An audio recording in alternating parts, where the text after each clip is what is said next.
Rodrigo Borgia, un papa sin escrúpulos.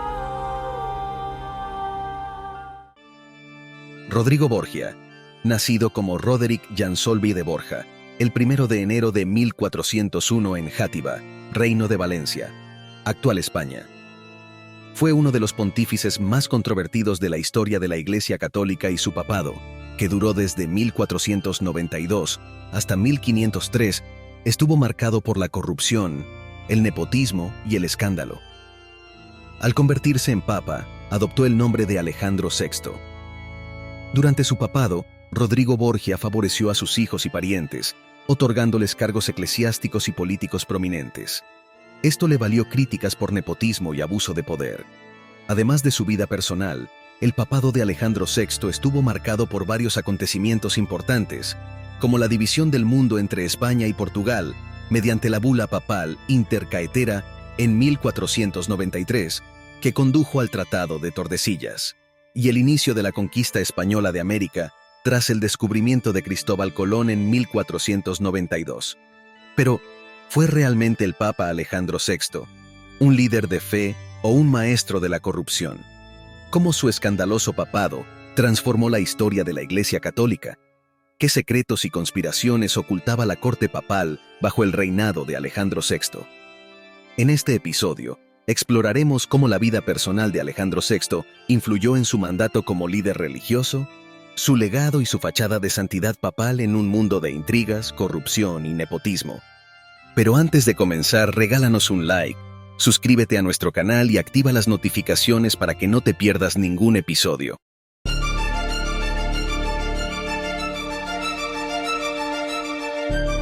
Secretos del pasado, la historia. Número 1. Era un hombre muy ambicioso. Rodrigo Borgia nunca careció de ambición. Desde que su tío, Alfonso, más conocido como Calixto III, ascendió al papado en 1455, Rodrigo tuvo claro que su destino también incluía el trono de San Pedro. No escatimó esfuerzos ni ocultó sus aspiraciones, lo que probablemente contribuyó a la infame reputación que lo persiguió hasta la tumba. Número 2. No le preocupaban las apariencias. Para ser justos, muchas de las críticas dirigidas hacia Rodrigo Borgia, como su arrogancia, nepotismo y estilo de vida disoluto, eran prácticas comunes en la iglesia de la época, y muchos de sus acusadores también participaban en ellas. Lo que sus enemigos no le perdonaron fue su conducta señorial en tierras extranjeras, especialmente su falta de preocupación por mantener las apariencias. Número 3. Provenía de una familia próspera. La fortuna pareció sonreír al futuro papa desde su nacimiento, aunque la fecha exacta sigue siendo un misterio, siendo arbitrariamente asignada el 1 de enero de 1431 por algunas fuentes. Provenía de una próspera familia en Játiva, en el Reino de Valencia. Los Borja se enorgullecían de su linaje, que se remontaba a la nobleza más antigua de la corona de Aragón. Esta herencia dejó una marca indeleble en su carácter.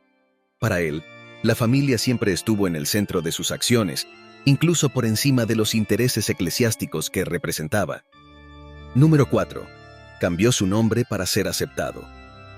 Cuando Alfonso de Borja ascendió al papado, llamó a su sobrino a Italia para completar sus estudios de Derecho Canónico en la prestigiosa Universidad de Bolonia. Allí, Rodrigo Borgia italianizó su nombre, en un intento por ser mejor aceptado, ya que las políticas expansionistas de la Corona de Aragón en tierras italianas generaban cierta hostilidad hacia sus súbditos.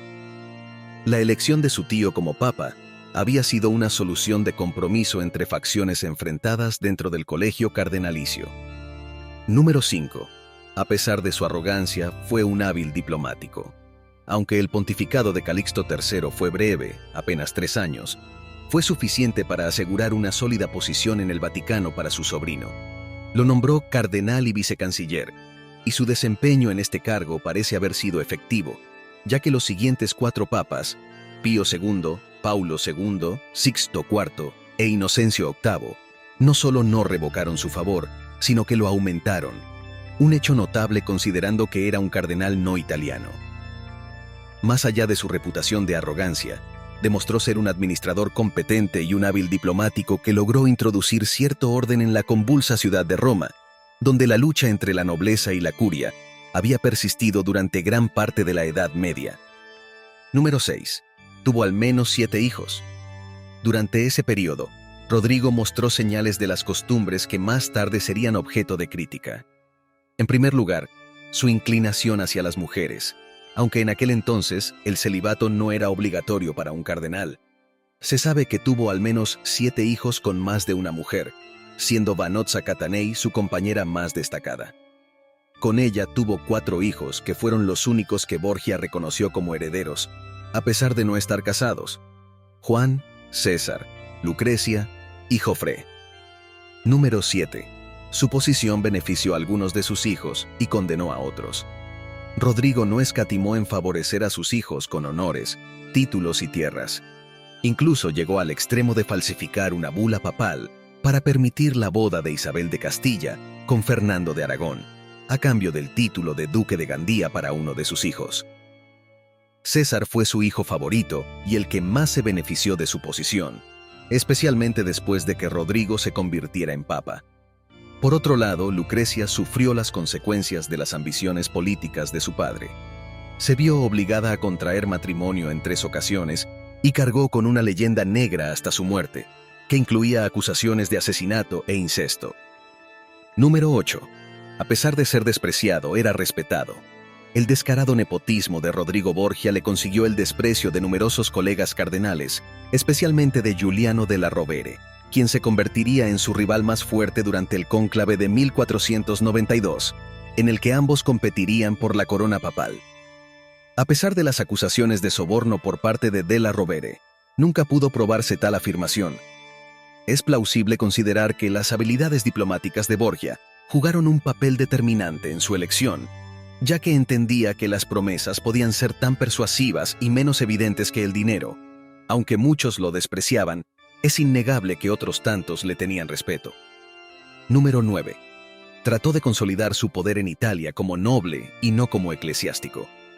Una vez convertido en papa, Rodrigo Borgia, ahora Alejandro VI, intensificó su política nepotista, utilizando el estado pontificio en beneficio propio y el de su familia.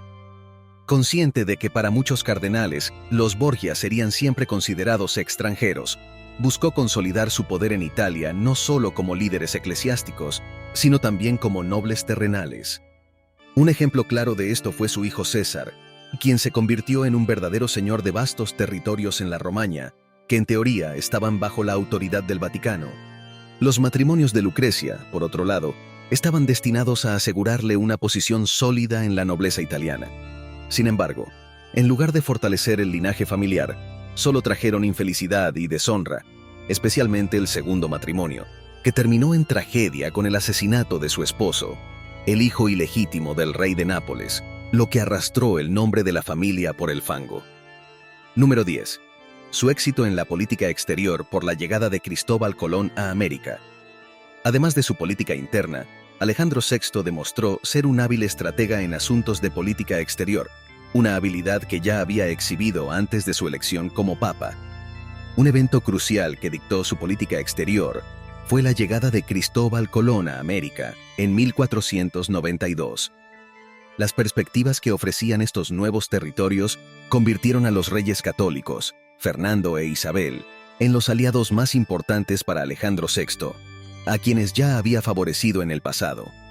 Con el objetivo de ganarse nuevamente su favor, Alejandro otorgó a Fernando e Isabel el título de Reyes Católicos, un título que pasaría a la historia.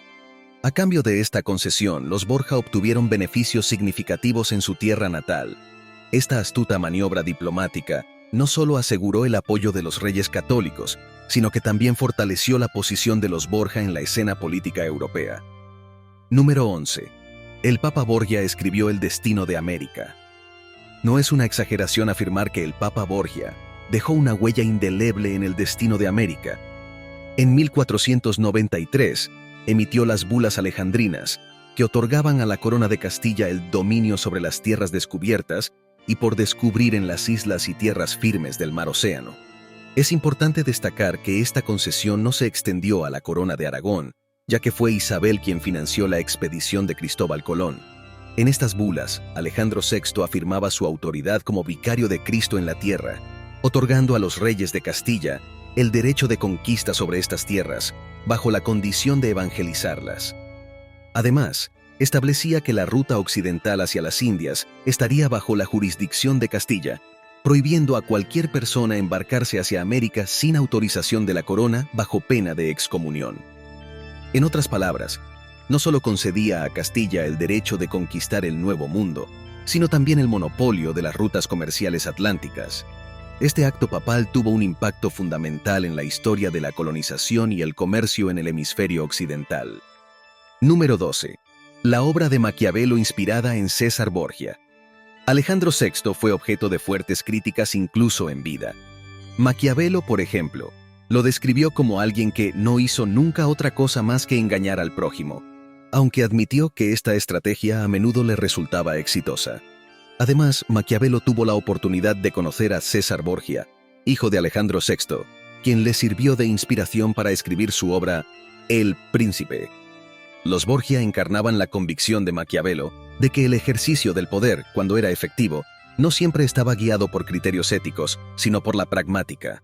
Esto refleja la visión maquiavélica de que en política el fin justifica los medios. Número 13. Su misteriosa muerte.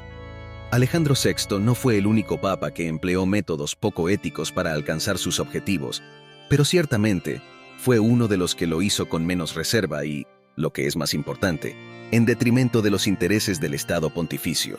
Su búsqueda del poder en beneficio exclusivo de su familia eventualmente condujo a su perdición. Rodrigo Borgia falleció en agosto de 1503, después de un banquete en el que todos los invitados enfermaron, un evento que siempre ha suscitado sospechas. Incluso se ha sugerido que podría haber sido parte de un complot de Borgia para eliminar a sus enemigos y que él mismo resultó envenenado por error. Con su muerte se desvaneció el poder de César, quien se vio obligado a renunciar a sus feudos en la Romaña ante la amenaza de su antiguo rival, Giuliano della Rovere, que ascendió al papado con el nombre de Julio II. Este cambio marcó el fin de una era y el comienzo de una nueva dinámica en la política del Vaticano y de Italia en su conjunto. La vida y la reputación de Rodrigo Borgia reflejan un lado oscuro del poder y la política, donde la astucia y la manipulación prevalecían sobre la virtud y la benevolencia. Su historia nos recuerda las complejidades morales y éticas inherentes al ejercicio del poder, y cómo las acciones de un individuo pueden tener un impacto duradero en la historia y en la percepción pública. Gracias por acompañarnos. Hasta la próxima.